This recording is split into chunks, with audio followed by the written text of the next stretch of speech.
اعوذ باللہ من الشیطان الرجیم نحمد و نصلی علی رسولہ الکریم بسم اللہ الرحمن الرحیم۔ عزیز دوستو، میں ہوں پروفیسر تنویر صادق، اپنے چینل الفٹیلی سے آپ سے مخاطب۔ دنیا میں ہر روز حادثے ہوتے ہیں، لوگ جان سے ہاتھ دھو بیٹھتے ہیں، معذور ہو جاتے ہیں، ان کا بہت نقصان ہو جاتا ہے۔ لیکن ان سارے حادثوں کے ساتھ ساتھ آپ کو یہ بھی پتہ ہے کہ معجزات بھی ہوتے ہیں۔ رب العزت جسے بچانا ہو بچا بھی لیتا ہے۔ بڑے بڑے سنگین حادثے جن میں لوگ ہنستے مسکراتے باہر آ جاتے ہیں، انہیں کچھ بھی نہیں، بال تک بکا نہیں ہوتا۔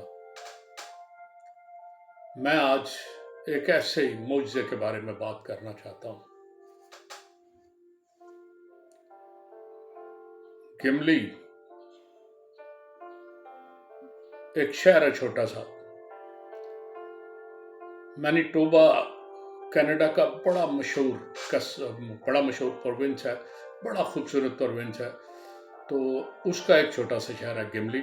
یہ کبھی رائل کینیڈین ایئر فورس کی بیس ہوتی تھی، یہاں سے ایئر فورس کے جہاز اٹھتے تھے، لیکن پھر ایئر فورس نے اپنی وہ جگہ بدل لی، اب وہ کہیں اور چلے گئے۔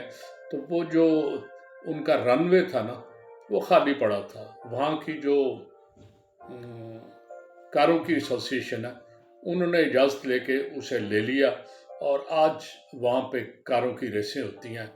صبح صبح کاروں والے آ جاتے ہیں، باقاعدہ وہاں ریسز چلتی ہیں اور لوگ انجوائے کرتے ہیں۔ تو 23 جولائی 1983 کی بات ہے، کینیڈین ایئر لائن کا ایک طیارہ 767 طیارہ، بڑا طیارہ ہوتا ہے، وہ مونٹریال سے چلا، اسے ایڈمونٹن جانا تھا، اور راستے میں اوٹوا ایک جگہ ہے، وہاں رکنا تھا۔ وہ ایک دن پہلے، اس سے پہلے مونٹریال آنے سے پہلے ٹورنٹو سے چلا تھا اور مونٹریال آیا تھا۔ ٹورنٹو میں اسے پتا چلا کہ اس کی جو گیج ہے، جو پٹرول کا پتہ بتاتی ہے کہ اس میں کتنا فیول ہے کتنا نہیں ہے، وہ خراب ہو گئی ہے۔ چنانچہ مکینک کو بلایا گیا، اس نے آ کے گیج چیک کی، اس نے کہا گیج تو بہرحال اس وقت نہیں ہو سکتی، وی ول مینیج، کہ کہیں آپ کی اگلی منزل پہ وہ چیزیں منگوا کے تو صحیح کر دی جائے، لیکن ہم کیلکولیٹ کر کے مینولی کتنا پٹرول چاہیے وہ اس میں ڈال دیتے ہیں۔ وہ مزے سے وہاں سے چلا، اور وہ جو ہے مونٹریال پہنچ گیا۔ ٹورنٹو سے مونٹریال بڑا اچھا سفر رہا۔ مونٹریال پہنچ کے اس نے پھر انہیں کہا فیول مجھے چاہیے ایڈمونٹن تک۔ وہ پھر مکینک آیا، اس نے چیک کیا، اس نے کہا یہ گیج تو کام نہیں کر رہی، لیکن اس نے کیلکولیشن کی کہ اتنا فیول آپ کے پاس ہے، اتنا اور ہونا چاہیے، اور اس نے کہا جی اب میں نے اتنا فیول ڈال دیا ہے، یہ آپ فکر نہ کریں، بالکل ٹھیک ہے۔ جہاز اوٹوا پہنچا، اس وقت بھی وہاں پہ جو مکینک تھا اس نے چیک کیا، اس نے کہا جی تیل کافی ہے، آپ انشاءاللہ بڑی جلدی بڑے آسانی سے ایڈمونٹن پہنچ جائیں گے۔ جہاز جب اڑا تو وہ ریڈ لیک ہے ایک، اس کے اوپر سے وہ فلائی کر رہا تھا، تو سائرن بجنا شروع ہو گئے کہ تیل کم ہو گیا۔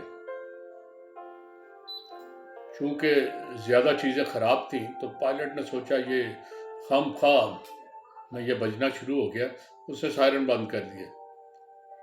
لیکن 2 منٹ نہیں گزرے تھے تو فیول ختم ہونے کا دوسرا سائرن بجنا شروع ہو گیا۔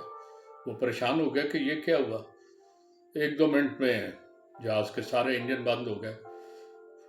ان کے پاس جو لیفٹ پہ ایک انجن تھا نا، اس میں ان کا خیال تھا شاید تھوڑا سا فیول ہے، اس انجن کو سنگل انجن چلا کے کسی طرح جہاز کو چلایا جائے۔ انہوں نے وہ انجن سٹارٹ کیا، وہ سٹارٹ ہونے کے 2 منٹ بعد وہ بھی بند ہو گیا۔ اب جہاز ود نو فیول پرواز کر رہا تھا، اس کی ہائٹ تھی 41,000 فٹ۔